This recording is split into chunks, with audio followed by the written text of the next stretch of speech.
Joy Parameswaran சத்குருவே Mahadeva நமஹ. உலகெல்லாம் காத்து நிற்கின்ற கருணை கடலே, ஆர்வமும் 12 கையும் போடச் செவ்வாயும் நன்னெறிஞ்சும் ஈரா செய்யும் வல்குன்றும் பக்கத்திருந்த இறைவா போற்றி. எம்பெருமானே, இந்த ஆடி கிருத்தியின் மகா பெருமை திருத்தணியில் நடந்த உண்மையான நிகழ்ச்சி. அதாவது பிள்ளையே இல்லாமல் பிள்ளை பிறக்கணும். அந்த பிள்ளை பிறந்து அந்த ஆடி கிருத்திக்கு குழந்தை இறந்து போச்சான். அந்த தகப்பனார் என்ன பண்ணுறாருன்னா, குழந்தைய வாயில் சுற்றி போட்டு போகிறார். அப்போ ஆற்காடு காவடின்னு வருது, பாராத்துறது ஏகப்பட்ட தண்ணி வருது. இந்த தண்ணியை என்ன பண்ணுறாரு, நீந்தலை. இவர் போன உடனே சாவு அங்கேயே கொள்ளை சத்தத்தை அப்படியே சுருக்கி வச்சுட்டு அவர் போகிறார். அப்போ ஆறு 2ஆ பழுந்து வழி விட்டாச்சு. திருத்தணி முருகன் கோயிலில் கொண்டு போய் இந்த காவடியை செலுத்துறாரு. ஆடி கிருத்தியினுடைய மகா பெருமை. ஆடி மாதத்தில் சூரிய பகவான் கடகத்தில் வர்றதுனால, தாய் வீட்டுக்கு வர்றதுனால அது பெருமை மிகுந்தது. இந்த ஆடி கிருத்தியை அதிக பெருமை வாழ்ந்தது திருத்தணியில் உள்ள ஸ்தலம் தான். அப்படி மறுபடியும் அந்த காவடி செலுத்தி வீட்டுக்கு போகும்போது குழந்தை விளையாடிருக்காங்க. இது உண்மையான நடந்த நிகழ்ச்சி.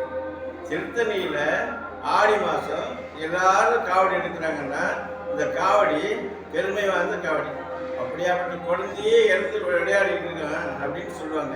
அதில் சூரிய கிரகணம் படி சூரிய பகவான் கடகத்தில் சேர்றாரு. கடகம்னா தாய் வீடு.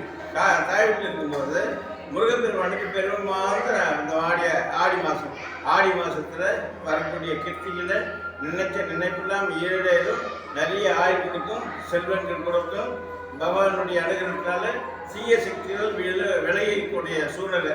அதனால் எல்லாரும் ஆடி கிருத்திகளை தாங்களால் முடிஞ்ச அளவுக்கு பகவான் முருகனை நமஸ்காரம் பண்ணியாச்சுன்னா குற்றங்கள் விலகும், நன்மைகள் நிறைய வரும், வேண்டியதெல்லாம் கொடுக்கக்கூடிய சக்தி வாய்ந்தது ஆடி கிருத்திகைன்னு சொல்லுவாங்க.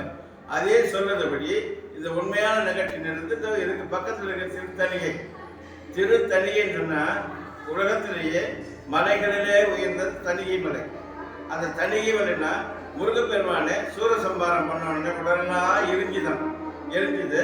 அப்போ திருத்தணியில் அவர் அடக்கம் பண்ண உடனே அந்த உடல் பழையபடி குழந்தை போச்சுன்னு சொல்லுவாங்க. அது மாதிரி மலைகளிலே உயர்ந்த மலை தணிகை மலை, மலர்களிலே உயர்ந்த மலை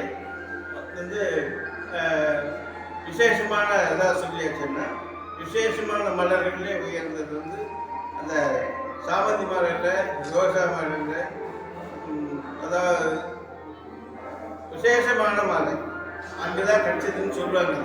அதுபடி நடக்கும். அதனால் அன்பர்கள் அனைவரும் தணிகாசலத்து பெருமானை நமஸ்காரம் பண்ணுறதும், ஆடி மாதத்தில் முருகனை நமஸ்காரம் பண்ணுறதும் தன்னுடைய ஆயுள்கார விருத்தியாகும், குற்றங்கள் விலகும். எவ்வளோ துன்பங்கள் செய்தாலும் அந்த துன்பங்கள் விலகக்கூடிய சக்தி வாய்ந்தது தணிகை மலைன்னு சொன்னாங்க.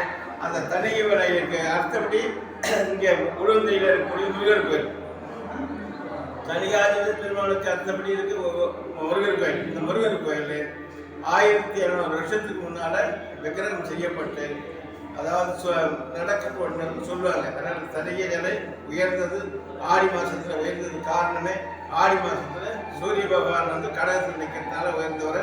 ஆடி மாதத்தில் முருகனுக்கு தணிகாசலத்து பெருமானுக்கு சக்தி வாய்ந்திருக்குன்னு சொல்லுவாங்க. அனைவரும் முருகனை நமஸ்காரம் பண்ண. ஆடி கிருத்தியில் கொடியை மூலம் தர்மம் செய்யணும். சாமி கும்பிட்றது மட்டுமில்லை, எல்லாரும் அவங்களுக்கு முடிஞ்சது அன்னதானம், எல்லா தானங்களும் செய்து விசேஷம். சாமி கும்பிட்றதை விட நாம் சொல்லுறத வள்ளல் பெருமான் சொல்லியிருக்காரு, பசிக்கு சோறு போடுங்க. அது நம்ம கோயிலில் தொடர்ந்து செய்கிறோம். நீங்களும் அன்பர்கள்